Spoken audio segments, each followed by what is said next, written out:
আমরা রয়েছি পশ্চিমবঙ্গের মালদা জেলার কালিয়াচক থানার অন্তর্গত জালালপুর এলাকায় এবং সামনে যাদের ফ্যামিলিকে দেখছেন ঠাকুরদা বাবা, তারা হচ্ছে আমির শেখের ঠাকুরদা এবং বাবা, যাকে কিনা রাজস্থানে এসে কাজ করতে গেছিল 21 বছরের যুবক।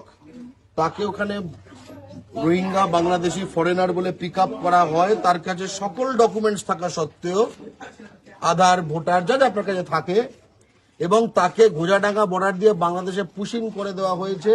আজ কত এক সপ্তাহ যাবৎ সে কি অবস্থায় আছে, খাচ্ছে, কি অবস্থায় আছে কিছু জানে না, পরিবার বিধ্বস্ত। এবং এটা এমন এক পরিবারের কথা বলা হচ্ছে, এই পিছনে যে বাড়িটা দেখছেন আপনারা, এই বাড়িটির দলিল 1941 সালে 1941 এবং এই কালিয়াচকেরই সাব রেজিস্ট্রারের কাছে সেটা রেজিস্ট্রিকৃত 1941 সাল। এই হচ্ছে ব্রিটিশ আমলের স্ট্যাম্প, এই হচ্ছে দেখুন 1941 সালের এই সালটা দেওয়া রয়েছে এবং এখানে পঞ্চম জর্জের, সম্রাট পঞ্চম জর্জের যে সিল থাকে, যে স্ট্যাম্প পেপারে তখন হতো, ঠিক আছে, সেই জিনিসগুলো রয়েছে।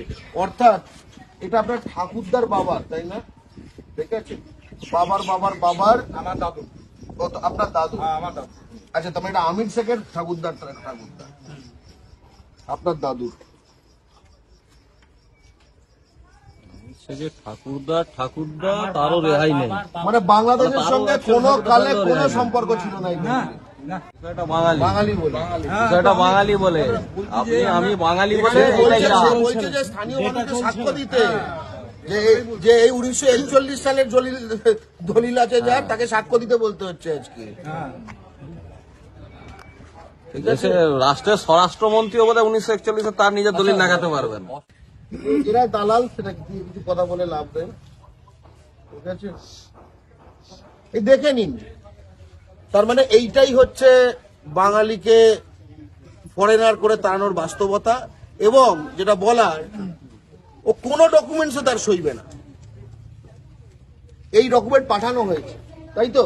যে এই ডকুমেন্টস পাঠানো হয়েছে এবং এই ডকুমেন্ট কিন্তু এই ডকুমেন্ট সকলের চেনা থাকবে, কারণ এটা তো তখন ব্রিটিশদের।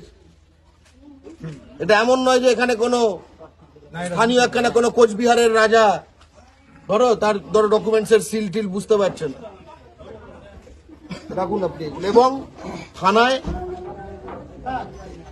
ডায়েরি করে অভিযোগ জানানো হয়েছে। আমরা যারা এই নিয়ে কাজ করছেন এবং হ্যাবিয়াস কর্পাস করা থেকে শুরু করে যা যা করণীয়, আমরা সবকিছু করার চেষ্টা করছি।